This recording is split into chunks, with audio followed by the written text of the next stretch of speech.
Shurka and his mom lived in solitude. Shurka had a dad, naturally, but he didn't require them.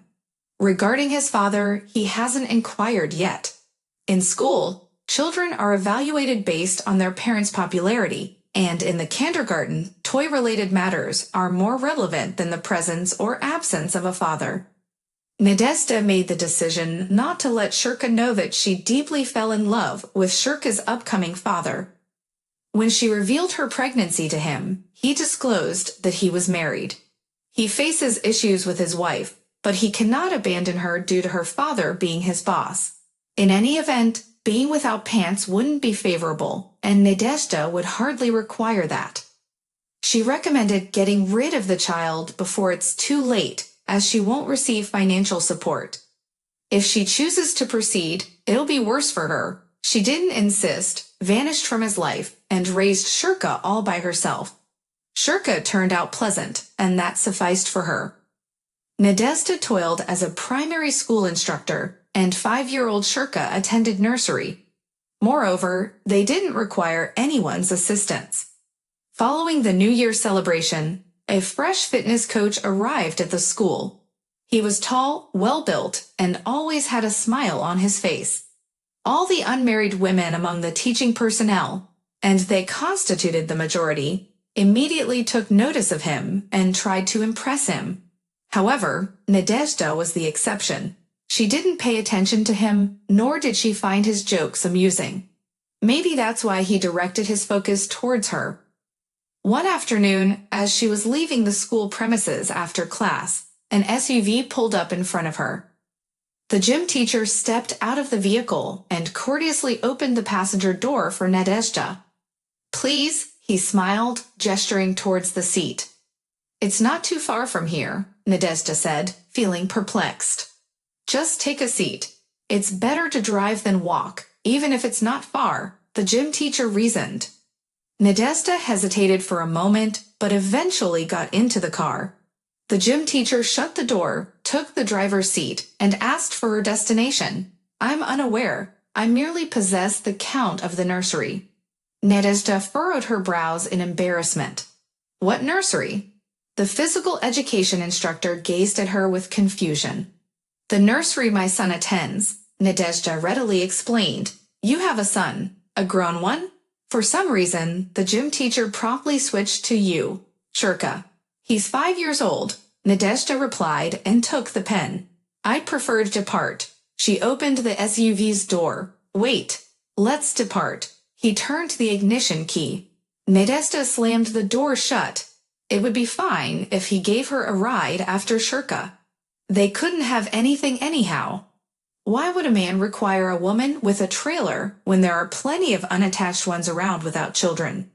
"Well, if you're not in a rush," Nadezhda sighed. "I'm in no rush.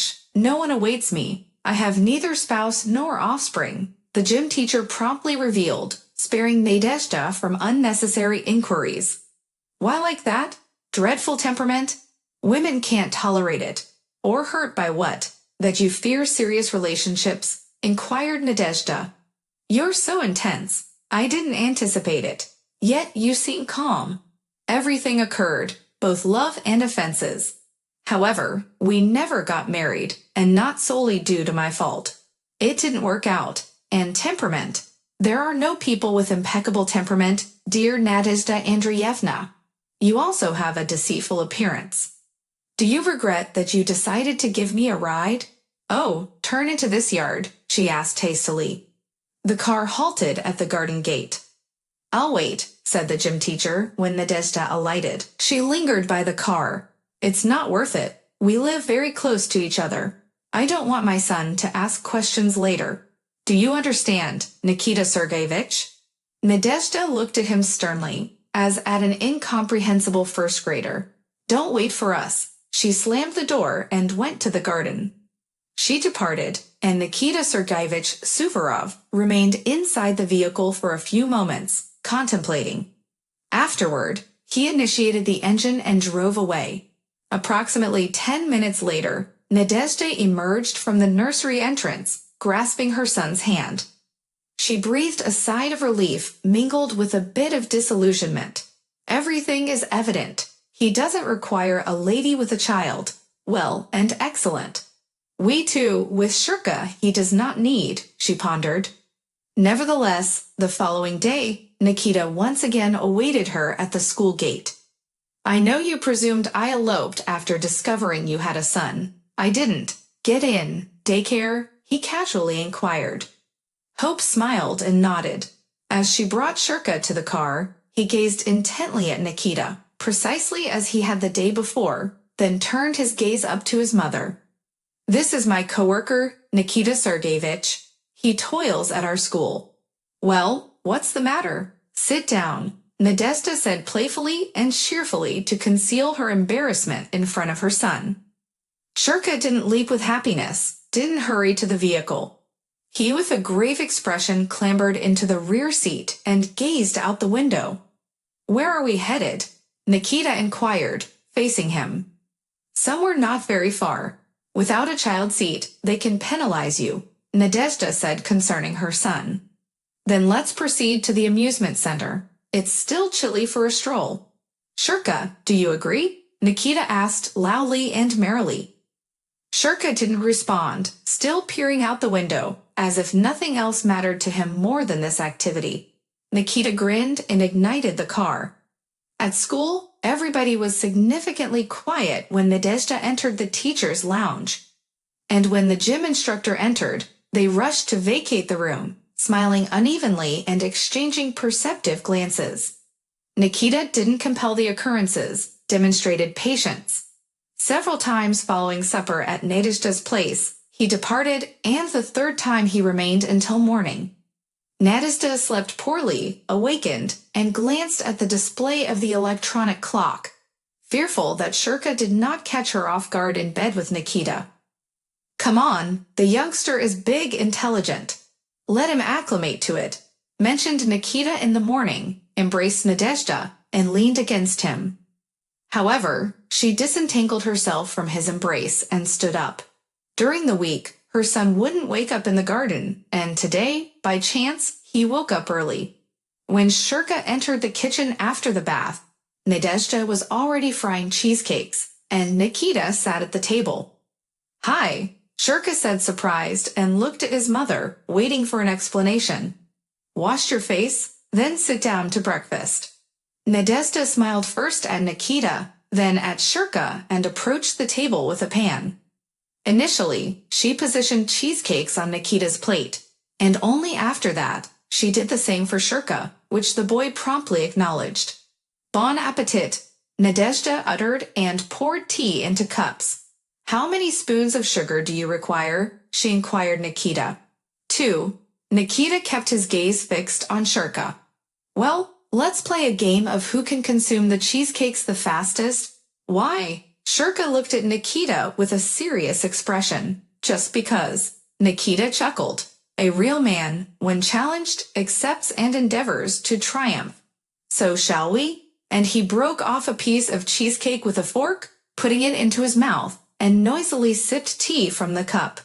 Shirka consumed the cheesecake slowly, chewing for an extended period, and showed no intention of winning. Hope was pleased that her son behaved independently, not yielding to weakness, but also felt disheartened, recognizing that Nikita didn't like him. Mother mentioned that your birthday is approaching swiftly. What would you desire to receive as a gift? A transformer? A car with a remote control? What are your preferences? Nikita also ceased hastily consuming food, opting to approach Shirka from the opposite side. I wish for a puppy, stated Shirka. Electronic? So it's for young ones, expressed Nikita in a disappointed manner. A living one. Shirka glanced contemptuously at the perplexing adult. We have previously discussed this. A puppy demands attention. It's not a cat that strolls independently. He cannot be left alone for extended periods. He'll chew up furniture. He'll create puddles. You have to take him for a walk occasionally. And you and I are away from home all day. Nadezhda intervened in the conversation. When you are older, you can take him out yourself. Then I don't require anything. Shirka did not conceal his disappointment. Conclude consuming. Let's proceed to the shop. You'll witness the playthings. Perhaps that you'll desire something. Nikita dispatched the final piece of cheesecake into his mouth. Towards the conclusion of March, it abruptly turned cold again. The snow had nearly all melted under the beams of the warm sun. And now it was blizzarding once more, the wind was freezing, and it was snowing periodically, fine and prickly. The three of them drove to the shopping center. Nadezhda was browsing clothes for her son. He was growing fast. What she bought in the autumn was already short or small in the spring, particularly the boots. And they were not significantly cheaper than adult sizes. She chose the more economical options, and Nikita in the toy department acted as a connoisseur, showing Shurka the toys. He indifferently glanced at robots and cars. Only once his eyes brightened when Nikita displayed a cool transformer. But Nadezhda took Shurka to try on a jacket. From the store, they emerged with bags. In one large bag was a box. Nikita surmised that the same transformer was inside. At the present time, as they neared the parking area, a charge of exquisite snow arrived. Something petite and fluffy hurried beneath their feet. Nikita cursed vigorously. "No, did you catch a glimpse of it?" he inquired of Nadezhda. Right beneath his feet. He could have stepped on it. Shurka observed a grimy ball of wool at Nikita's feet, which quivered and huddled against him, tucking its tail. "Leave this place." Nikita kicked the puppy with his shoe, and he soared towards the car's wheels, whimpering pitifully. Shurka immediately darted towards the puppy, scooped him up in his arms, and glared at Nikita with animosity. "You simpleton!" Shurka yelled at him. "Shurka, how do you speak to Nikita Sergeyevich?" "Apologize," demanded Nadezhda. Shurka clutched the trembling puppy to his chest and had no intention of repenting for his words. "Shurka, he's soiled, maybe even ill. You'll catch some kind of shingles. Let him go," Nadezhda insisted. However, Shurka gazed at her in such a manner that she promptly understood he wouldn't release the puppy from his grasp for anything in the universe. "He'll get cold. We'll bathe him, and I'll tidy up the puddles myself." Shurka's mouth curved. He was on the verge of tears. "Mother is correct, and if he's unwell, we can all get infected from him. Let's visit the bird market next weekend and purchase a regular, healthy puppy." Nikita handed the bags to Nadezhda and approached Shurka himself. "Give him to me." He reached out his hands for the puppy. Shurka clutched the quivering bundle tighter to his chest, spun around, and darted to sprint along the parking lot. At that moment, a car started reversing. "Shurka!" shouted frightened Nadezhda, freezing on the spot. The car still struck Shurka, though not forcefully. Nadezhda dropped the bags and rushed to her son. He was sitting on the asphalt, holding the puppy in his arms. Tears streamed down his cheeks. "Where does it ache? Are you fine? Release him. Because of him, I nearly got hit by a vehicle," Nadezhda expressed, wiping the tears from her son's cheeks. "You better observe the child, Mom." A man emerged from the car. "You're witnesses. It wasn't my fault. He was in the blind spot. I couldn't see him. He threw himself under the wheels." He conveyed to the onlookers, designating them as witnesses. "All right, man, I'm sorry. We got no issues with you." Nikita approached them with bags in his hands. "Step back, I have to depart." The man gestured and entered the car. Nadezhda assisted Shurka to stand up, took her to a secure sidewalk. "Give up that deceased man, finally. He looks just like his mom." "Nadia, he's making ropes out of you. You should give him a belt." Nikita angrily and irritably reproved both of them. "Stop it. Let's finally go home." Nadezhda wearily cut him off. "He belongs to me. I won't abandon him. And with this, I won't leave." Shurka gazed at Nikita with animosity and remained motionless. "You intentionally kicked him. I witnessed it. How do you communicate with me, puppy?" "I don't require him ruining my car." Nikita raised his voice. "Nikita, enough. That's my son." Nadezhda shouted at Nikita. "All right, take him." She looked at Shurka with disapproval. "Just travel by car. It's cold." At that moment, the clouds arrived, covered the sun, and the wind hurled a fresh charge of prickly fine snow at them. Throughout the journey, they traveled in silence.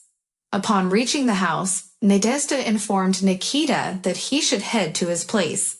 He swore, expressing his disagreement with her decision to indulge the spoiled son. She would regret later. The door slammed loudly as he drove away, enveloping them in Shurka's exhaust fumes. At the residence, they laundered and nourished the little dog. Once he dried up, he appeared lovely and fluffy. The following day, they transported him to the veterinary clinic. They detected nothing amiss with the puppy and proposed to immunize him. You rescued him from being killed. Excellent for you. The veterinarian even shook Shurka's hand. He'll be appreciative to you until the end of his existence and will never be disloyal to you. However, what are we going to do with him tomorrow? I'll head to work. You'll be in the garden, Nadezhda reasoned on the route to the residence. We'll lock him in the restroom, responded Shurka. Yes, so that he would whimper and disrupt the entire household, Nadezhda inquired. Mom, he's intelligent. Everything will be fine. You're my champion. Nadezhda caressed her son's head. In the evening, Nikita arrived with a bunch of roses. Nadia, I'm sorry, I went too far. He started to apologize to her with a remorseful expression. No, Nikita, nothing between us will work out. Go away. That's the way, I shall depart, but you'll repent it. You believe that anyone requires except me, and even with such a son. Nikita uttered haughtily. Nadia pushed him in the chest across the threshold and banged the door shut. In the room, Shurka played on the floor with a puppy. Mother, behold, he licks my hand. Shurka's eyes were gleaming with delight and absolute bliss, which can only be experienced in childhood, when a dream has finally come true. And the puppy yawned, lay on his side, and closed his eyes. Did he arrive? Shurka looked suspiciously at Nadezhda. Yes, but he won't return to us again, and we don't require him. We have Smile, said Shurka joyfully. Who? Nadezhda was surprised. I named the puppy that. Isn't it splendid? It's short for Smiley. He's smiling, look. Nadezhda gazed upon the joyful Shurka, contemplating that she had been tricked once more. When shall Felicity locate her? Solely, it is assuredly not Nikita. Extraterrestrial youngster, he is improbable to adore. And if Shurka is delighted, she can experience happiness too.